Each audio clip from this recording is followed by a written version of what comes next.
Hi everyone, this is Wayne Rivers at Performance Construction Advisors, where we build better contractors. This week I want to talk about the good life, lessons from the world's longest scientific study of happiness. Great book. Why am I talking about this? Well, it's our last vlog of the year, and I think it's important as the holidays approach to think about something other than work or leadership or finance or whatever. Let's think in a bigger, more holistic way. So we've rerun the vlog several years about Robert Waldinger's TED Talk, probably the most viewed TED Talk of all time, where he talks about what constitutes a good life. And finally, he took that TED Talk and all the research associated with the 85-year now, Harvard longitudinal study about what constitutes a good life. So you've seen our vlog about that TED Talk, and we talked about George Bailey in the movie It's a Wonderful Life. And at the end where his brother says, George Bailey, the richest man in town, not because he had the most money, but because George Bailey had friends that would stand by him. And that movie certainly anticipated this book. Okay, now what about this is important to you? Really? Do I need to go? We all want to have a good life. We all want to, what do we want in life? We want a successful business, a prosperous business, and a happy, harmonious life. That's for us in business anyway. That's just a human wish. It's just as basic as life itself. So let's dig in here and talk about Waldinger's recitation, if you will, of this study. So first, why did they write this book? Because one thing the large body of research into human flourishing clearly shows is that it doesn't matter how old you are, where you are in the life cycle, whether you're married or not married, introverted or extroverted, everyone can make positive turns in life. Well, that's very encouraging indeed.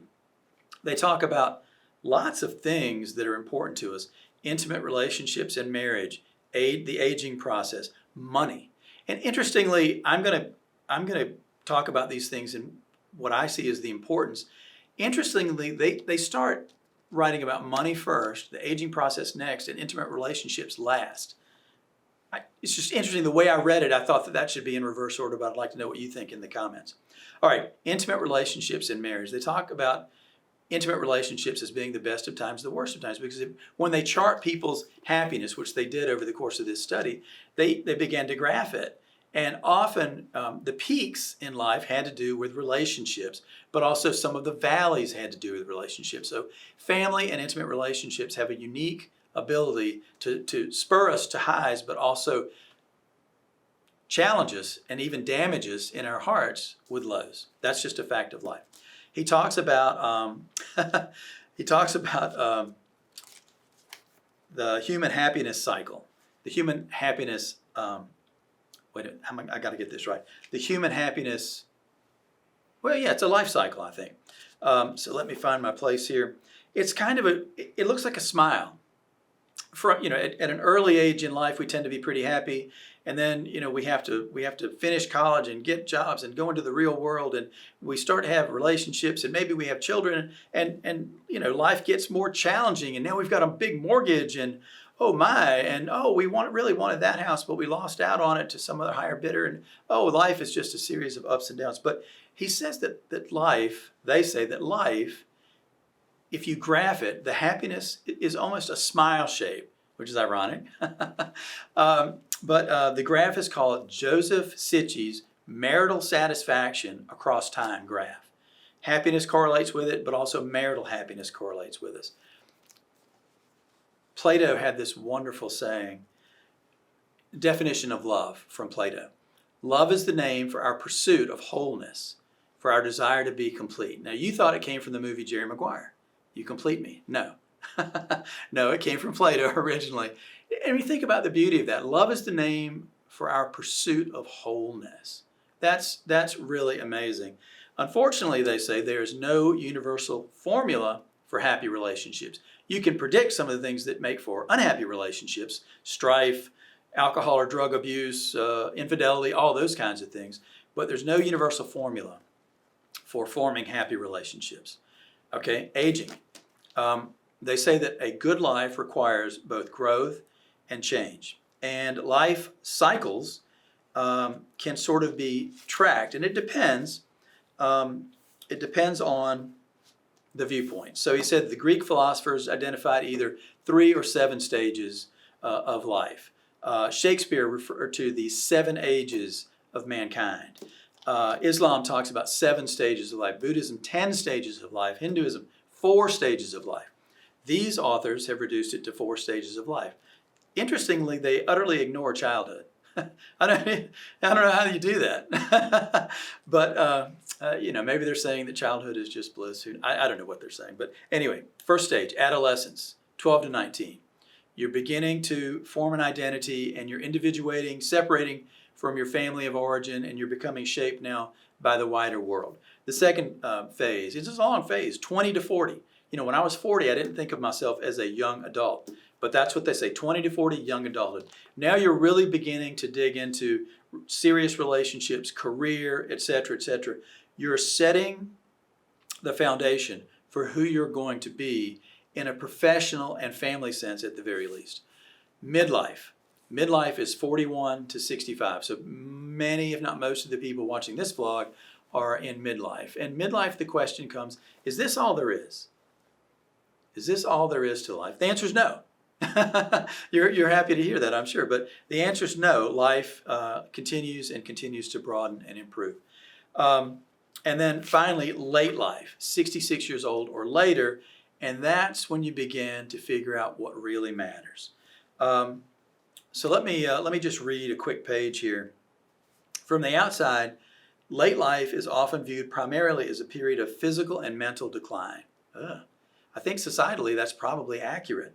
From the inside, old age is not so simple. Research has shown that human beings are never so happy as in the late years of their lives. We get better at maximizing highs and minimizing lows. We feel less hassled by little things that go wrong, and we're better at knowing when something's important and when it's not. The value of positive experiences far outweighs the cost of negative experiences, and we prioritize things that bring us joy. In short, we're emotionally wiser, and that wisdom helps us thrive. So that is, I think that's just so encouraging. As you think about, it's my stage of life where, let's face it, there are some elements of decline. Okay, they talk about money. And we've talked about money so many times. Money is the root of all evil. It's the love of money is the root of all evil first. But people think about money in so many negative ways. Money is simply a means of exchange. If I want a new car, I go to the dealership, and if that car is the equivalent of the money that I'm willing to pay for it, we both come out winners. It is simply a means of exchange. That guy wants money, and I want a new car. We swap. It's so simple. They talk about the fact that money doesn't add incremental happiness. These researchers, $75,000, and I'm sure we have to adjust that for inflation over time, but $75,000 seems to be a kind of magic number. Once a household income was more than $75,000 per year, which was close to the average family income in the U.S. at the time of the study, the amount of money that people earned showed no clear relationship to daily reports of enjoyment and laughter, which were used as indicators of well-being. Those making less than $75,000 per year, for those people, more income did correlate to more happiness.